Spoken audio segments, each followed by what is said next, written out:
The film guy. We haven't had a chance to talk to him in a couple of days, and we want to dig in especially to that monster game in Knoxville. Let's check in with Brooks Austin. Brooks, good to see you again. Listen, everybody's got so many different views of Georgia at Tennessee. Tell us what you're most interested in as we get closer to Knoxville.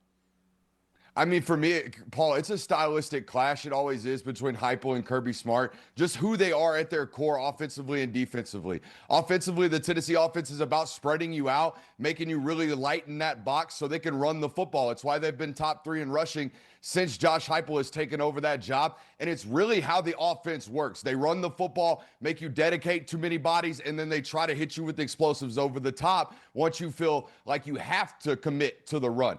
Well, stylistically, that's what Georgia is built to do. That's who Kirby Smart is by his core, right? He's a defensive back guy in his originations as a football coach. So he wants to do as much as he can to protect his defensive backs. So how do you do that? You get really, really big bodies, you put them in the box, and you stop the run with lesser body counts than most people do, so you can dedicate enough bodies to the actual pass, right? So it's a real stylistic clash. It's why Heupel has historically struggled to run the football against this Georgia defense. So it's whether or not they can do that. Now, I think what's really interesting going into this football game, Paul, Heupel basically spent the last offseason, it looks like to me, finding other ways to be efficient offensively without having to either throw it beyond the defense or stuff it into tight boxes with the run, right? Extensions of the run game via the screen game this year for Tennessee through 2 games has been really, really impressive because it's hard to do in that system that they run at Tennessee.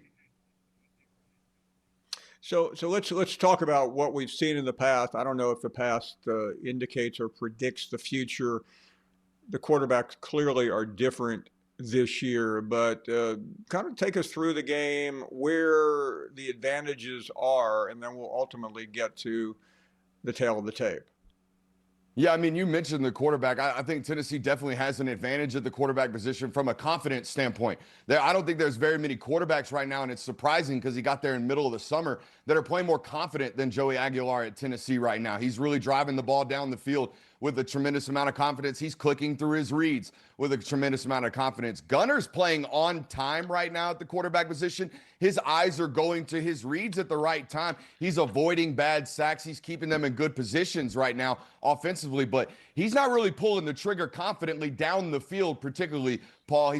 They're not very explosive in the passing game, and that could be a detriment when you go on the road in a football game like this. I'll be interested to see how Tennessee, Tim Banks and that defensive staff, how they choose to defend this Georgia offense. Are they going to be a man-to-man football team like they pretty much were against Syracuse? I wouldn't do that to Georgia. I would make Gunner Stockton read through a lot of zone coverage and worry about zone pressures and things like that, as opposed to man-to-man defense, which can turn into, hey, is my guy going to win today? If that's what you turn it into, I trust Colby Young and Noah Thomas, and you're putting it really on the receivers at that point, not necessarily the quarterback.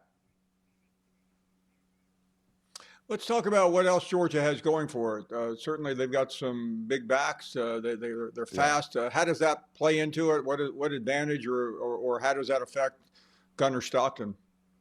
Yeah, I mean, Paul, they spent the whole offseason, Kirby Smart did, talking about stopping the run and running the football, getting back to Georgia standards in those departments. They certainly were not last year. I would say for the better part of the last 2 years, they've struggled to run the football, particularly run the football explosively through 2 games. And I know it's Marshall and I know it's Austin Peay, but they've struggled to run the football at will last year against lesser than opponents. And I saw it on tape through 2 games. They're moving people again at Georgia.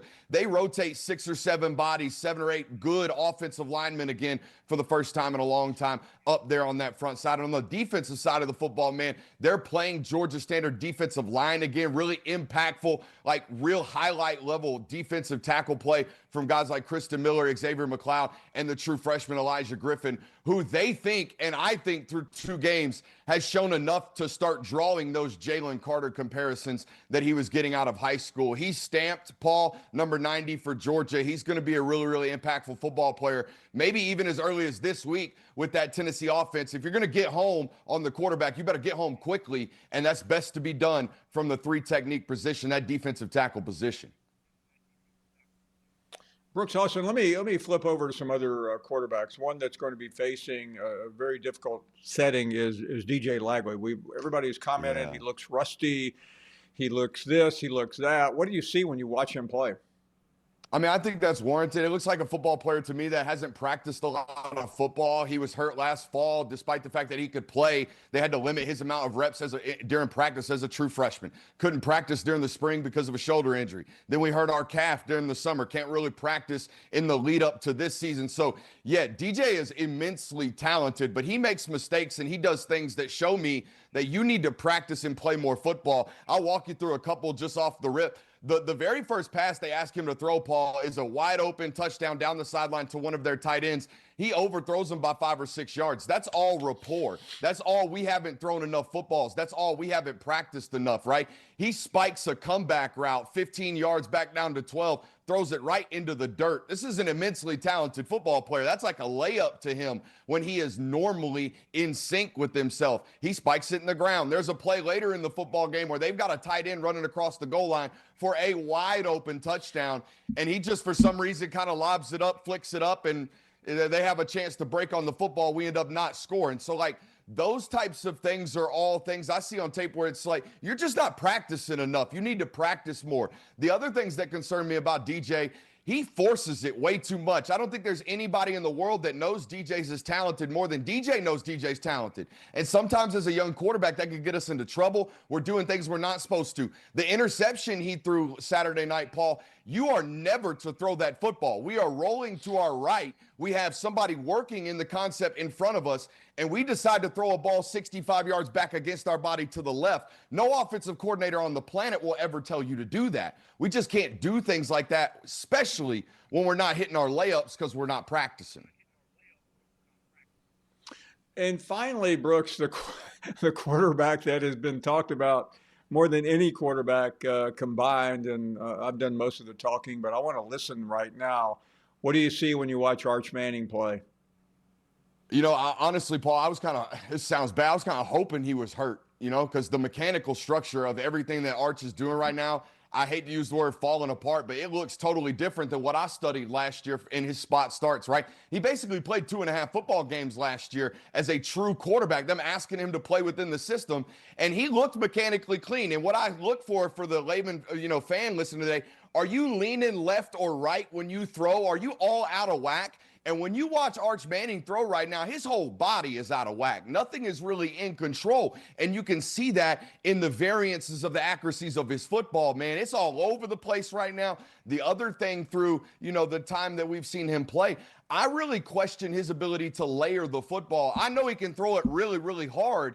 Oftentimes, I think he overuses the fact that he can throw it really, really hard. Sometimes we need to layer the football. Sometimes we need to play the quarterback position with touch, or as my dad would say, with coof. All right, we got to be able to play it with that type of, finesse, and he doesn't really have a lot of that right now. I can also see there's a tremendous amount of pressure on this young man. He looks like he is playing the position with a ton of pressure.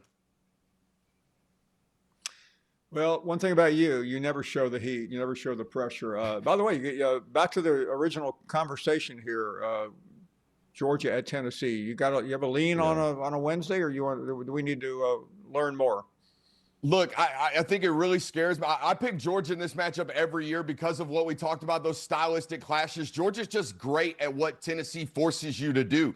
They want you to do what Georgia's great at. So I always pick Georgia. But here's what makes me really, really scared. And I don't mean to take a shot at Nico, and I don't mean to take a shot at Joe Milton, but they actually have a quarterback. They have a guy who is playing quarterback, not a guy who is just good at throwing, that if that's not open, I'm going to take off and run. It totally changes third down. It totally changes what the red zone situation. It totally changes everything about this matchup when you actually have a quarterback. And I mentioned it earlier. On top of that, Heupel continues to evolve, Paul. He's one of my favorite coaches to study because I know for a fact, every time I study Hype, I'm going to learn something new because he's learned something new. And to me, that's football. That's coaching. That's how you win. That's how you take a program like Tennessee that for 20 years was averaging 7.5 wins, and you're averaging 10 over the last 3. How do you do it? That's how. It's found in the coaching, man. And we learn something new every time we talk to you. Brooks Austin, the film guy. Thank you, Brooks. We'll talk soon. Outstanding conversation there as we head to the break. Your phone calls are straight ahead. Couple more guests in the third hour, one from Texas, one from South Carolina.